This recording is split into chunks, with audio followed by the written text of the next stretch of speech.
रात का दूसरा पहर। घड़ी की सुई 12 बजे के पार जा चुकी है। दूर कहीं से कुत्तों के रोने की आवाज आ रही है और इसी सन्नाटे को चीरती हुई एक ट्रेन छुक छुक छुक छुक करती हुई चंडीपुर स्टेशन के प्लेटफार्म पर आके रुकी। स्टेशन इतना सुनसान है कि अपनी सांस की आवाज भी डरा दे। ट्रेन से एक ही मुसाफिर उतरा, सुमित। उसके दोनों हाथ खाली हैं और वो परेशान दिख रहा है। उफ, कमर तो एकदम अकड़ गया। ससुरा, यह ट्रेन अगर ठीक टाइम पे आता तो हम और पहले आ जाता यहाँ। अब अगर ये जेब में रखा दवाई का पैकेट सब ठीक ठाक डिलीवरी हो गया तो शांति से घर लौट पाऊंगा। हे भगवान, बस आज का रात पार करा दो। जगह तो एकदम अच्छी नहीं लग रही। सुमित ने चारों तरफ देखा। स्टेशन मास्टर का केबिन भी अंधेरे में डूबा था। सिर्फ एक पीली लाइट टिमटिमा रही थी जो कभी भी बुझ सकती थी।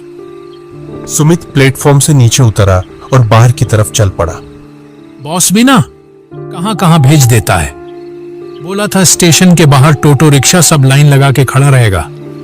यहाँ तो एक परिंदा भी नहीं दिख रहा। अब सोनाझुरी गांव कैसे जाएगा? स्टेशन से बाहर निकलकर सुमित कच्ची सड़क पर चलने लगा। कोहरा इतना घना था कि रास्ता साफ नहीं दिख रहा था। तभी उसे थोड़ी दूर एक लालटेन जलती दिखाई दी। पास जाने पर पता चला कि वो एक पुरानी चाय की दुकान है। एक आदमी बेंच पर बैठा था।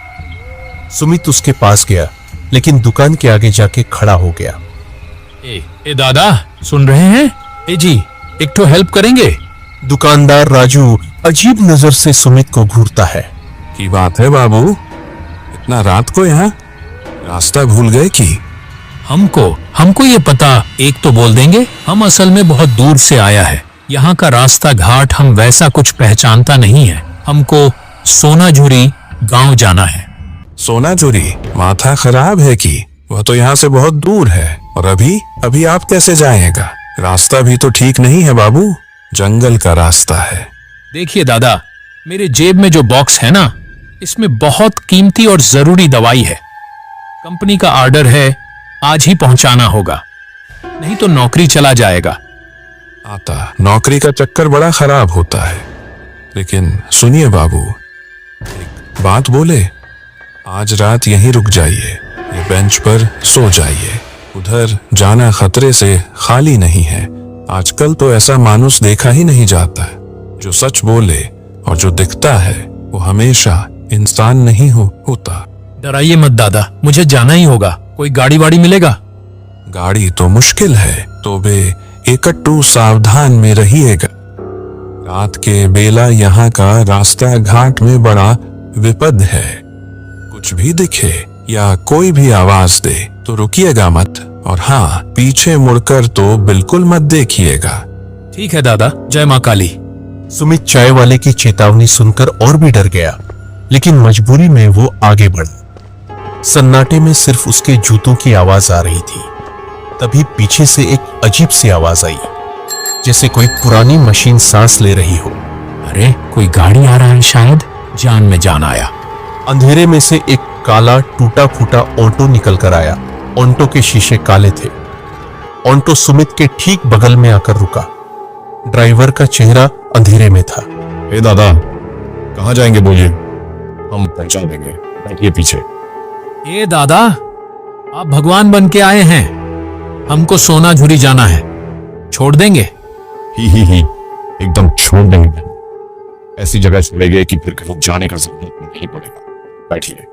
सुमित ऑटो की पिछली सीट पर बैठ गया। उसके हाथ अभी भी खाली थे। दवाएं उसकी जेब में ही था।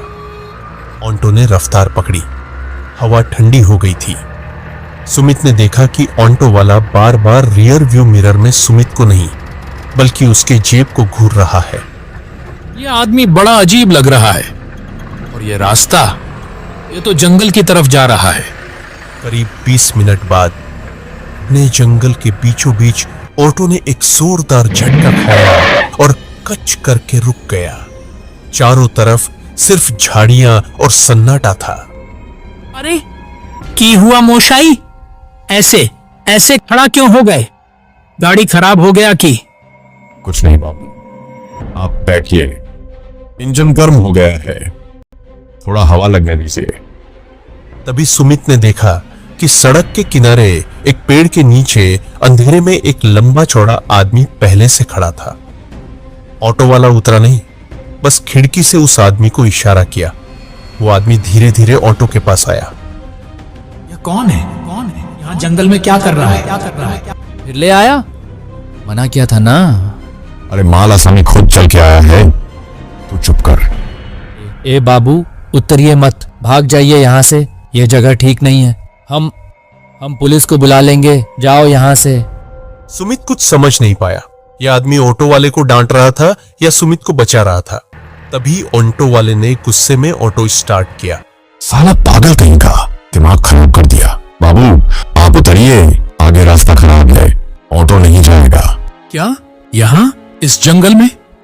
हाँ, वो सामने देखिए, एक पुराना घर है, वहां पूछ लीजिए, वो रास्ता बता देंगे।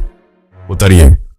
ऑटो वाले ने सुमित को लगभग जबरदस्ती उतार दिया और वहां से ऑटो घुमाकर तेजी से भाग गया। सुमित अब घने जंगल में बिल्कुल अकेला था। सुमित के पास कोई चारा नहीं था। सामने एक टूटी पुराना घर दिख रहा था। दरवाजा लकड़ी का था और बहुत पुराना लग रहा था। सुमित ने दरवाजे को छुआ भी नहीं कि दरवाजा अपने आप खुल गया। कोई है? माफ कीजिएगा, मैं रास्ता भटक गया हूँ। अंदर एक मध्यम रोशनी थी। एक आदमी कुर्सी पर बैठा था, लेकिन अजीब बात यह थी कि वो हिल डुल नहीं रहा था। आ गए? हम तुम्हारा ही इंतजार कर रहे थे। आपको कैसे पता मैं आने वाला हूँ? क्योंकि यहाँ जो आता है वो अपनी मर्जी से नहीं, हमारी मर्जी से आता है। सुमित की चीख निकल गई। तभी घर का दरवाजा जोर से बंद हो गया और बाहर से आवाज आने लगी। दरवाजा खोल, शिकार हाथ से निकल जाएगा। अबे ओ, अंदर आने दे, आज बहुत दिन बाद दावत मिली है। ये तो वही ऑटो वाला और वो आदमी है। ये यहाँ कैसे आ गए? तभी सुमित ने देखा कि दरवाजा खुला नहीं, बल्कि वो दोनों आदमी भोला और कालू दरवाजे के आर पार होकर अंदर आ गए। उनके पैर जमीन पर नहीं थे और जो कुर्सी पर बैठा आदमी गायब हो गया। कि दादा पहचान पाए हमको? हम वही ऑटो वाले हैं। तुम लोग इंसान नहीं हो। इंसान तो हम 10 साल पहले थे, अब तो हम सिर्फ भूख हैं। देखते ही देखते उन दोनों का रूप बदलने लगा। उनका चेहरा पिघलने लगा, आंखें अंगारे जैसी लाल हो गई। भोला ने अपना हाथ ऊपर उठाया और बिना सुमित को छुए जादू से सुमित को हवा में उठा दिया। बचाओ, मुझे नीचे उतारो। इसका शरीर बहुत मजबूत है, हमारी बरसों की भूख मिटाएगा।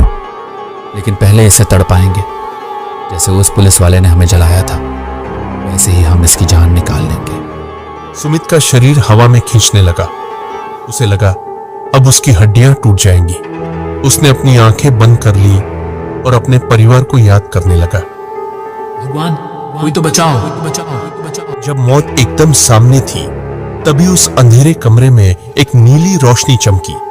एक कड़कदार आवाज गूंजी, छोड़ दो उसे, छोड़ दो उसे, छोड़ दो उसे, छोड़ दो उसे, छोड़ दो। यह आवाज इतनी भारी थी कि पूरा घर कांप गया। भोला और कालू डर के मारे पीछे हट गए। सुमित धड़ाम से जमीन पर गिर पड़ा। वहां रोशनी के बीच एक साया उभरा। उसने पुलिस की वर्दी पहनी थी।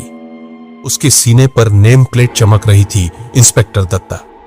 उसके हाथ में कोई बंदूक नहीं थी, बस उसकी हथेलियों से तेज ऊर्जा निकल रही थी। दत्ता, तुम फिर आ गए? जब तक मैं यहाँ हूँ किसी बेगुनाह को हाथ नहीं लगाने दूंगा। इन दोनों का खेल खत्म। नहीं, ये हमारा इलाका है, मारो इसे। दोनों भूत इंस्पेक्टर की तरफ लपके, लेकिन इंस्पेक्टर दत्ता ने बस अपना हाथ आगे किया। उनके हाथ से एक तेज शॉकवेव निकली। दूर हट। वो दोनों भूत हवा में ही जलने लगे और चीखते हुए दीवार के पार फेंक गए। कमरे में शांति छा गई। इंस्पेक्टर सुमित की तरफ मुड़े। उनका चेहरा धुंधला था, लेकिन आंखों में सुकून था। डरो मत बेटे, अब तुम सुरक्षित हो। सो जाओ, बस सो जाओ। सुमित के आए आंखों के सामने अंधेरा छा गया और वो बेहोश हो गया। हे दादा, उठिए। किसी की आवाज से सुमित की आंख खुली। सुबह हो चुकी थी। वो उसी चाय की दुकान की बेंच पर लेटा था जहां वो कल रात सबसे पहले रुका था। चाय वाला राजू उसे हिला रहा था। भूत, वो ऑटो वाला, वो घर, इंस्पेक्टर। शांत हो जाइए बाबू, आप बेहोश थे। मैंने आपको सुबह में दुकान के सामने गिरे हुए देखा। दादा, वो सपना नहीं था। वो लोग मुझे मारने वाले थे, लेकिन एक पुलिस वाले ने बचाया। नाम था दत्ता। इंस्पेक्टर दत्ता? इसका मतलब उन्होंने आपको बचा लिया। मतलब? बाबू, 10 साल पहले यहाँ भोला और कालू नाम के 2 अपराधी थे। वो लोगों को अगवा करके मार डालते थे।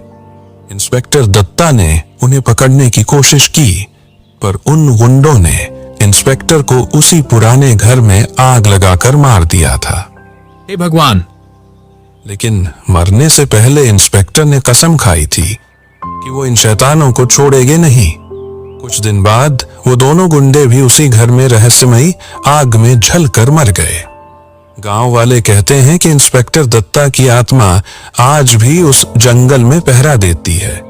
जो भी मुसीबत में होता है, वो खाकी वर्दी वाला फरिश्ता उसे बचा लेता है। सुमित ने अपने जेब में दवाएं बैग को कसकर पकड़ा, बिना हाथ से छुए। बस स्ट्रैप्स महसूस किए उसकी जान बच गई थी। दादा, मैं चलता हूं। अब जिंदगी में कभी इस शॉर्टकट के चक्कर में नहीं पड़ूंगा। सुमित ने स्टेशन की तरफ दौड़ लगा दी। दूर जंगल के किनारे धुंध में एक धुंधला साया खड़ा था। उसने धीरे से अपना हाथ उठाकर सुमित को सैल्यूट किया और फिर हवा में गायब हो गया। ट्रेन की सीटी बजी और सुमित की जिंदगी की गाड़ी फिर से पटरी पर लौट आई।